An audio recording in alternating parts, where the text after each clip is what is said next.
بسم اللہ الرحمن الرحیم۔ السلام علیکم، میں ہوں محمد ادریس وان ایڈوکیٹ۔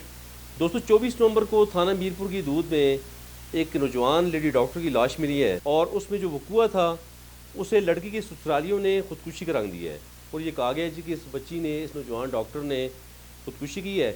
اور جب بعد میں کچھ دنوں بعد لڑکی کے مقتولہ کے والد نے جب ایک پٹیشن موو کی ہے، عزام بعد پھر 22 کی پٹیشن موو ہوئی اور مقدمہ درج ہوا 302 کا، تو پھر پتہ یہ چلا کہ اس معصوم ڈاکٹر کو، اس لیڈی ڈاکٹر کو، اس 27 سالہ لیڈی ڈاکٹر کو 16 کروڑ روپے کی کوٹھی کے عوض اسے مرڈر کیا گیا، اور یہ بھی بتایا جا رہا ہے کہ لڑکی کی ملکیت میں 100 تولے طلائی زیورات تھے۔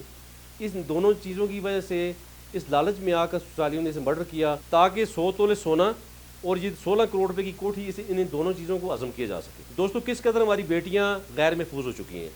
ایک طرف ہم یہ کہتے ہیں جی کہ ہم اکبر کے عوض ان بچوں کے نام پہ کچھ لکھوا لیں گے، ان کا تحفظ ہو جائے گا، اور دوسری طرف اس شرعی جو ان کا رائٹ ہے اسے انفرینج کرنے کے لیے کس طرح چیزوں کو مینپولیٹ کر کے ہم انہیں محروم کر رہے ہوتے ہیں، اور یہاں تک کہ انہیں موت کی گھاٹ اتار دیتے ہیں۔ بہرحال اس لیڈی ڈاکٹر کے ساتھ بہت بڑا ظلم ہوا۔